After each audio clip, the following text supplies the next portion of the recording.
যেন কোনো অস্থিরতা না থাকে, একটি শান্তিপূর্ণভাবে ক্ষমতা হস্তান্তরের পদ্ধতিটা আমাদের এই জোর দিয়েই চিন্তা করে এই প্রশ্নগুলোর জবাব খুঁজে আনতে হবে। সুতরাং এখানে অনেক সুন্দর কথা আছে, কিন্তু এই সুন্দর কথাগুলি শুধু আইন দিয়ে হবে না, মানসিকতার পরিবর্তন দিয়ে হবে।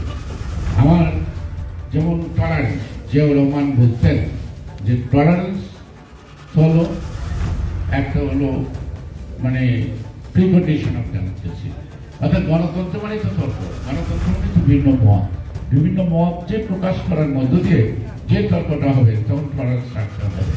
আমি আপনার কথার সাথে একমত না হতে পারি, কিন্তু আপনার যে কথা বলার অধিকার, সেই কথার বলার অধিকারটাকে আমাদের সম্মান করতে হবে এবং আপনাকে কথা বলতে দিতে হবে।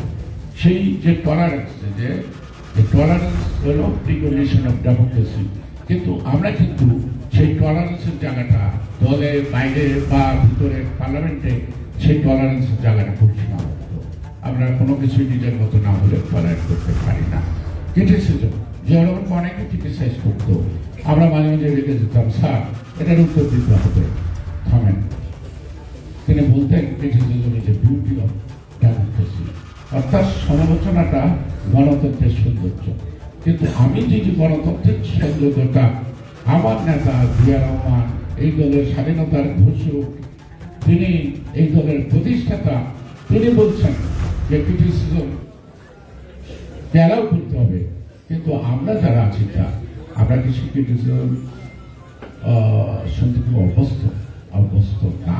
পারলে কোমরের পিস্তল ধরে তাকে বুকে ঠেকাই দেবো যদি কোনো কথা বলে, কিন্তু আমাদের অভ্যাস।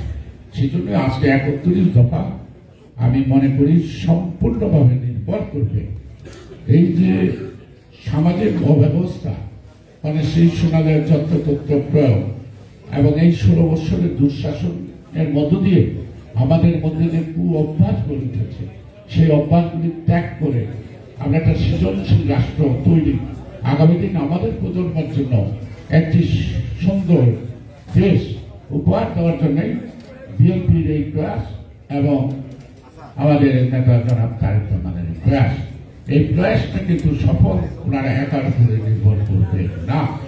Is an individual, we should cooperative এবং first of all mentally we should accept first, যে আমি আগেটা মেন্টালি অ্যাকসেপ্ট করলাম, আমরা যে অভ্যাস আছে এখন আমাকে সেই অভ্যাসটা পরিত্যাগ করতে হবে আস্তে আস্তে, হয়তো একদিন না।